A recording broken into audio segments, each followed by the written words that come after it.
I can't stand the word empathy, actually. I think empathy is a made-up New Age term that does a lot of damage. I think it's worth it. I think it's worth to have a cost of, unfortunately, some gun deaths every single year. This is not going to end well. Charlie Kirk is dead. He was shot yesterday while debating at a college campus, and as of my recording this, the shooter is still at large. What I'm about to say will probably piss some of you off, and I probably will lose some subscribers and patrons over it.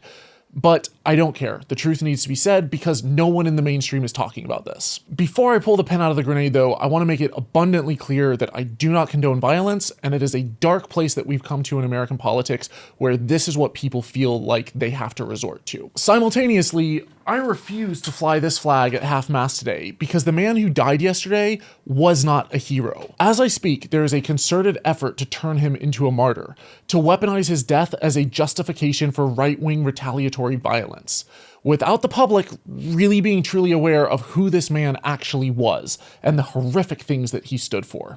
Charlie Kirk's death isn't a tragedy because we lost one of the good ones. It's a tragedy because of what it represents for American democracy and the dark times that are to come. Because Charlie Kirk was one of the worst stains on the reputation of my country. I don't say this to be tactless. This is a man who called Martin Luther King awful and not a good person, stating that the passage of the Civil Rights Act was a huge mistake. We note in our piece that Kirk describes King as, quote, a bad guy. It's true. And Kirk's self-described very, very radical view that the country made a mistake when it passed the Civil Rights Act. Also true. And the Civil Rights Act, though, let's be clear, created a beast, and that beast has now turned into an anti-white weapon. He sowed division wherever he went. He promoted conspiracy theory garbage like the Great Replacement Theory, which states that rather than white people being able to live in harmony with other races, minorities are plotting to replace us. He promoted 2020 election fraud conspiracies so effectively that despite them being repeatedly proven false in court by Trump's own appointed justices, millions of Americans still believe them to this day. During the pandemic, even as Trump's own administration was pumping billions of dollars into Operation Warp Speed, attempting to rapidly create and test a vaccine, rather than taking this emergency as an opportunity to help unite America, he turned on doctors and spread pseudoscientific misinformation and anti-vax conspiracy theories, calling vaccine mandates medical apartheid.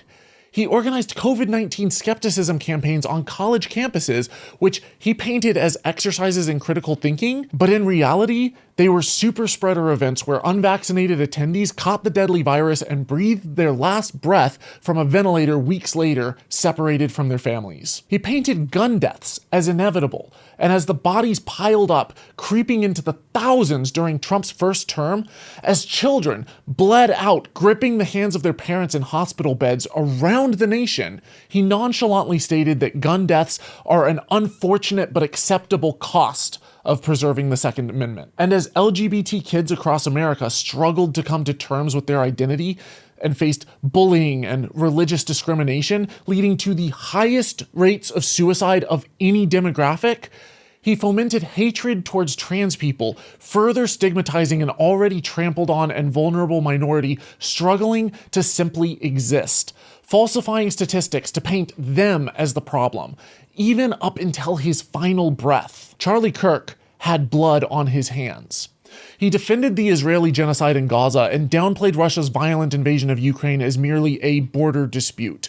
And in response to skilled legal immigrants from India strengthening our economy, he stated that America doesn't need more visas for people from India, claiming that they would simply displace American workers. And while women with ectopic pregnancies bled out in hospital parking lots because their doctors were terrified of the new legal repercussions of performing life-saving abortions, Kirk, always the confident fool, touted that abortion was worse than the Holocaust. So you're comparing abortion to the Holocaust? Absolutely I am. In fact, it's worse. It's worse. It's really not. And said that if his 10-year-old daughter was raped, he would force her to carry it to term. So if you had a daughter and she was 10 and she got raped, would you want her to go through that and carry her baby? That's awfully graphic. But it's a real life scenario that happens to many people. The answer is yes, the baby would be delivered. And as millions of Americans struggled to pay rent, Kirk's solution to the housing crisis was to put more people in prison. I said, honestly, we should be much tougher on crime. We need more people in jail.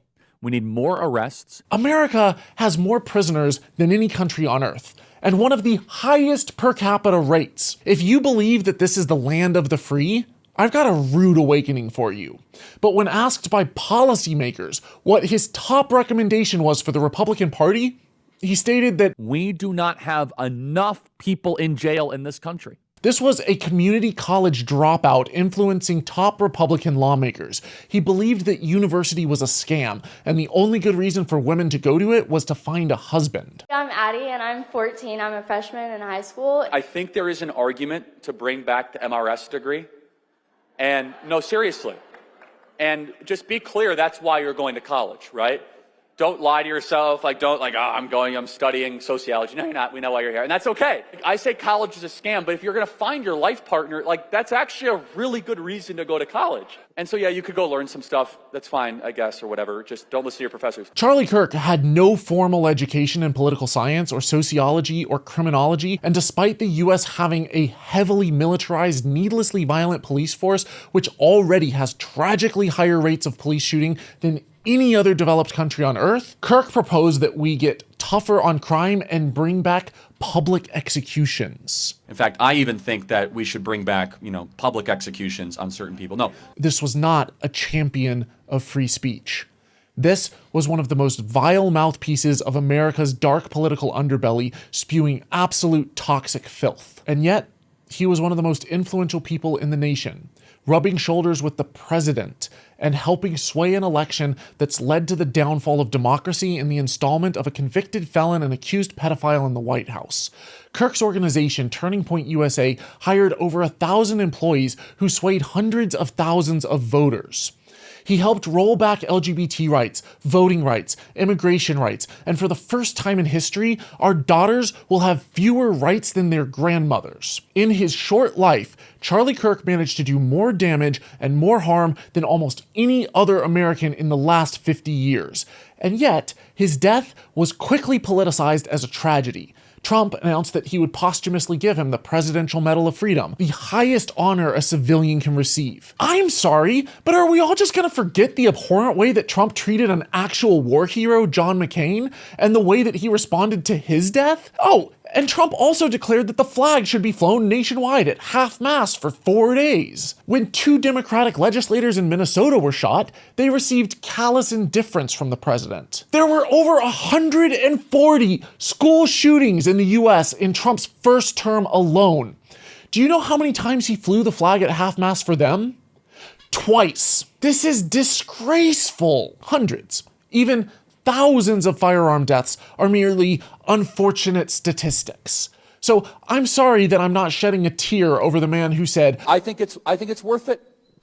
I think it's worth to have a cost of, unfortunately, some gun deaths every single year. School shootings are almost uniquely an American problem.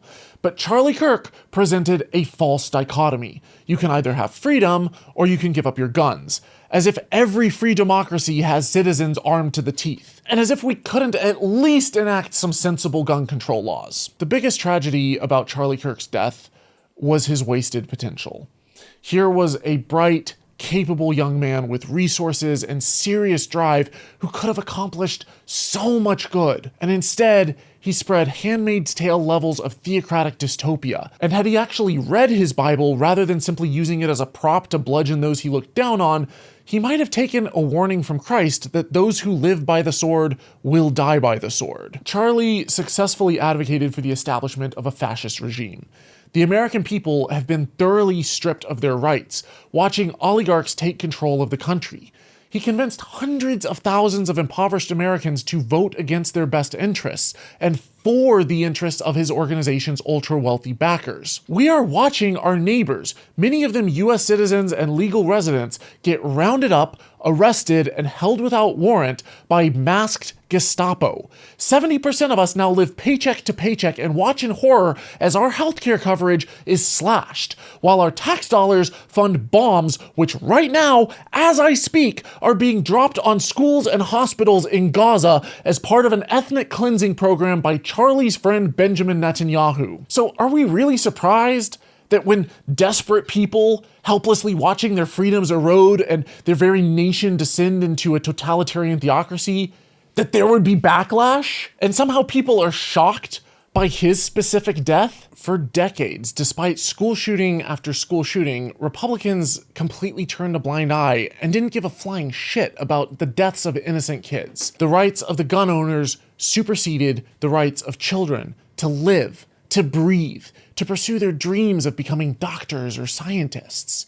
Are we really surprised that under these circumstances, when the one right that's still defended is the Second Amendment right, that's the one that the American people would turn to in their darkest hour? Isn't it people like Charlie Kirk who said that the reason that we have the Second Amendment right is to defend against authoritarianism and tyranny? The most ironic part is that the left has been trying for decades to fix America's broken gun laws and lack of gun control. And had the right not voted against it every single time, Charlie Kirk might still be alive. We advocated for the policies that would have saved his life, and he fought adamantly against them. And it wouldn't be so tragic if it was just his life that America lost. But as the media honed in on Charlie Kirk, turning his death into a political football, there was literally another entirely avoidable school shooting just a few hundred miles away at Evergreen High School that happened within 60 seconds of Kirk's assassination. As the blood of children whose names the public will likely never know was still drying, Charlie was being hailed as a hero by the President of the United States of America. The same department whose first responders cleaned up the mess at Columbine when I was a kid are now dealing with another school shooting in their backyard. And this time, the media doesn't even air it long enough to send their typical empty platitudes or useless thoughts and prayers. But when someone like Charlie reaps the just deserts he sowed, he swiftly becomes a martyr on every channel because his life is politically expedient.